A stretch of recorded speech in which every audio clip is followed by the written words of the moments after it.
তুই ঠিকই কইছিলি, তোর এই বাড়িতে কিছু একটা আছে, আমি সিগন্যাল পাইতাছি। কিন্তু বাবা আমার বাড়ি তো এটা না, আমার বাড়ি তো আরো সামনে। আরে সামনেই আর কি, ওইটার সিগন্যাল আমি এন থেকে পাইতাছি। আমার ক্ষমতা সম্বন্ধে তোর ধারণা নাই, আমি যা যা কমু তাই তাই মিলা দেবে। প্রতি রাইতেই তোর বাসার থেকে নুপুরের আওয়াজ আহে। না রাইত তৈলেই টিনের চালে কেউ না কেউ ঢেল মারে। না, তাইলে অন্তত ঘরের জিনিসপত্র ভাঙচুর করে। এটাও তো করে না। বুঝছি, তার মানে এই ভুট্টা অনেক ডেঞ্জারাস। তোর বাসায় যাওয়া যাইব না, এই জায়গার থেকে ওই ভুট্টারে তারাইতে হইব।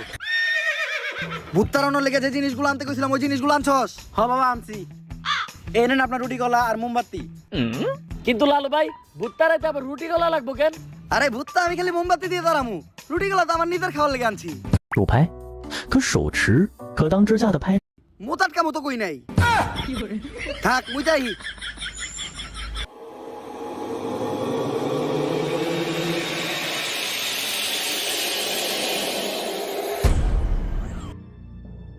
আরে এই জায়গায় তো কেউ নাই, তাইলে আমার কান দাঁত দিল কেরা? ভূত আইলো নাকি? আরে না, ভূত বলতে কিছু নাই। তেঁতুলের আসার টক, ভূতের নানিরে পক পক। কার নানি রে পক পক?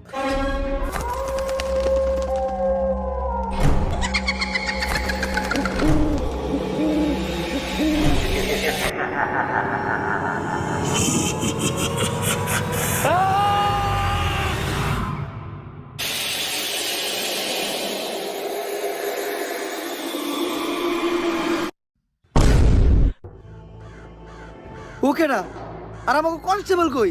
নিয়ে গেছে, সঞ্জনারে নিয়ে গেছে। বাঁচবি না, তোরা কেউ বাঁচবি না। সঞ্জয় রাত থেকে যদি বাঁচতে চাস। ভাই ছোটবেলায় এক সাধু বাবা আমার হাত দিকে কইছিল বড় হওয়ার পর আমি নিচের চুল ফালিয়া খামু। কথাটা কেমনে কেমনে মিলা গেল দেখেন।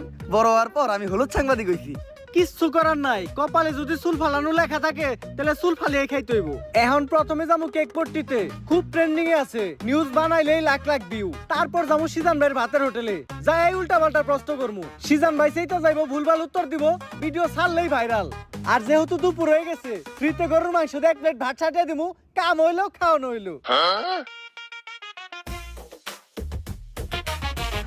কি গো ভাই, এই জায়গায় এত মানুষ কে? কি হইছে এই জায়গায়?